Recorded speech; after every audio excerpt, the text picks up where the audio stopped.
une variable aléatoire grand X prenant un nombre fini de valeurs possède ce que l'on appelle une variance et que l'on définit par V de x égale à la somme de i est égal à 1 à n de xi moins l'espérance de x au carré fois la probabilité que grand X prenne la valeur xi.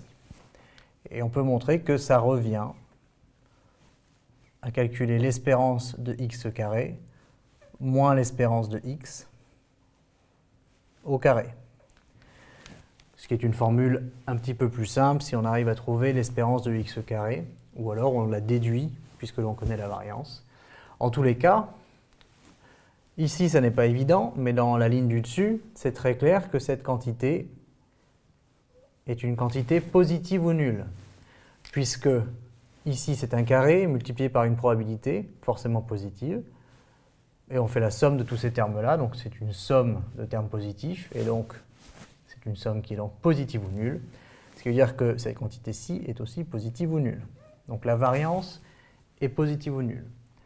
À partir du moment où on a la variance, on va définir ce qu'on appelle l'écart type sigma de x, qui est égal à la racine carrée de la variance, et ça tombe bien, la variance est toujours positive ou nulle. À titre d'exemple, si on reprend encore une fois le jeu où on lance 3 fois la pièce d'affilée avec la loi de probabilité que l'on connaît par cœur maintenant, qui vaut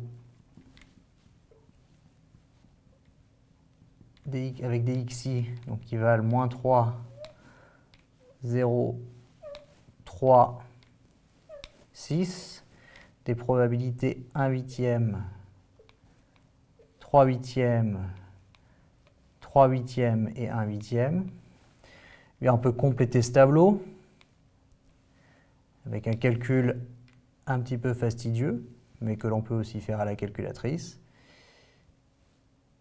qui est le calcul de xi moins l'espérance de x au carré fois la probabilité que grand X égale xi. Et cette quantité-là, donc c'est chaque terme de la somme ici, eh bien on connaît l'espérance, on l'a calculé dans la petite vidéo sur l'espérance, et on va pouvoir montrer que ça c'est 81 32e, ensuite 27 32e, 27 32e, et 81 32e, on retrouve une symétrie à cause de la symétrie que l'on avait ici. Et la variance, du coup, c'est la somme de tous ces termes. Et on va avoir V de x est égal à la somme 81 sur 32 plus 27 sur 32 plus 27 sur 32 plus 81 sur 32. Et vous pouvez vérifier que ça fait 27 quarts, ce qui est bien positif ou nul. Et du coup, l'écart type de x, eh bien c'est racine de 27 sur 2. Donc voilà pour la définition de la variance et de l'écart type. Attention, il faut d'abord connaître l'espérance pour faire le calcul, et la variance est toujours positive ou nulle.